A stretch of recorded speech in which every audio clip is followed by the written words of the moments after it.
To get more insight, we can speak now to Research Associate at University of Oxford, Dr. John Crabtree. Thanks so much for your time. Can I start by asking you, could you tell us a bit more about this new president and this idea he presented during the campaign of capitalism for all?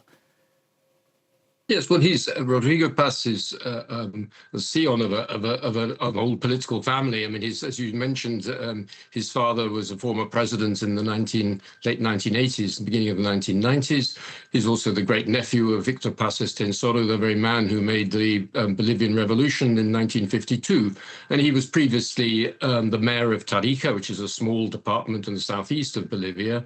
But he was also a senator up until now. So he's not a complete unknown, but he's not a very well-known figure either in Bolivian politics. So I think he comes to the job with a degree of flexibility, without too many having nailed his sails too close to the mast. He is, I think, what you would call a centre-right candidate, rather different from Jorge Quiroga, who you might sort of classify as a far-right candidate.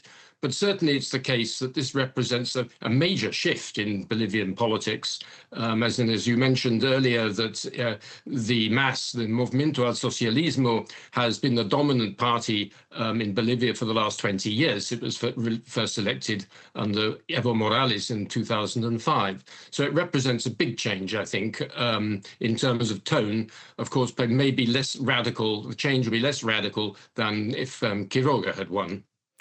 Now, Paz has said that he's going to stabilise the economy. It would appear that that's the biggest issue for Bolivians. He said he will, however, maintain social spending. I mean, can he do both?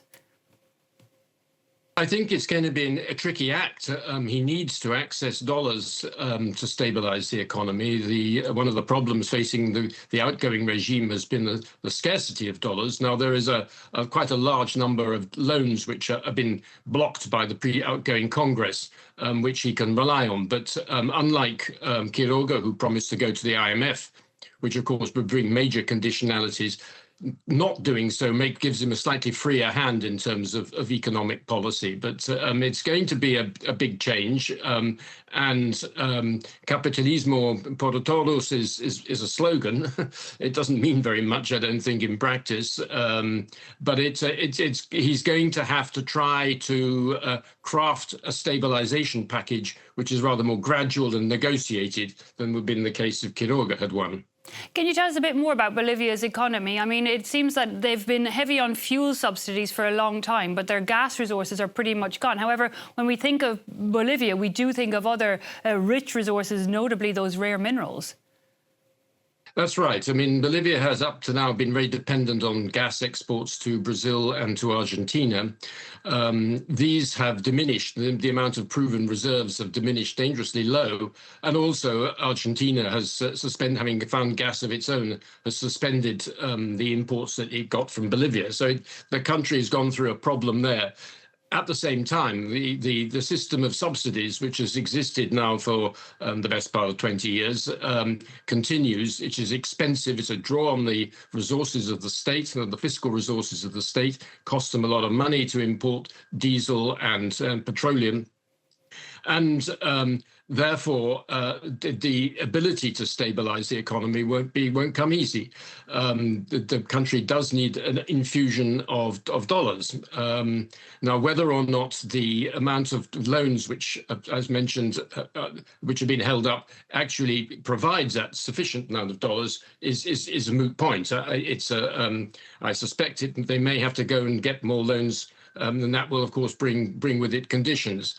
There has been a problem of inflation. It's not a hyperinflation. I mean, the inflation rate is round about 20%, something like that, which, of course, reduces people's incomes quite drastically. So it's a drag on on the popular economy. So one of the objectives would be to try and reduce inflation. But of course, in the short term, one of the measures that are likely to be taken is a devaluation of the local currency, and that brings with it inflationary pressures, since by its very nature it leads to an increase in the price of imported goods, of which Bolivia is highly dependent. When you speak, though, about these loans that have been held up, I believe you said by government, when we look at the president-elect now, I mean, he still doesn't have a majority in Congress. How much power will he have?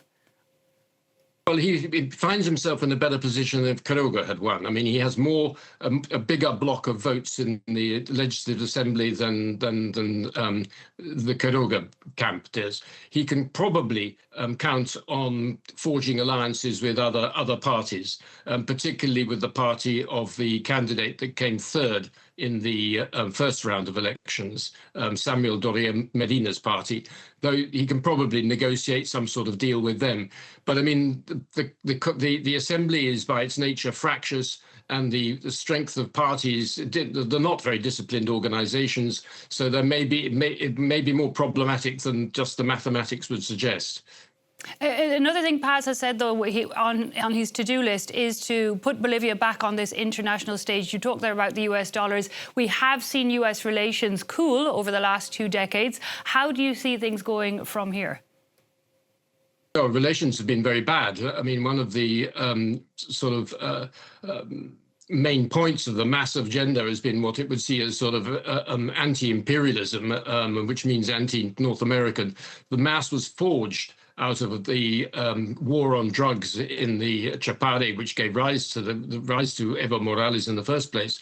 So one of the things that the United States will look to the new government, I would suspect, will be a much more energetic crackdown on the production of coca and the manufacture of cocaine.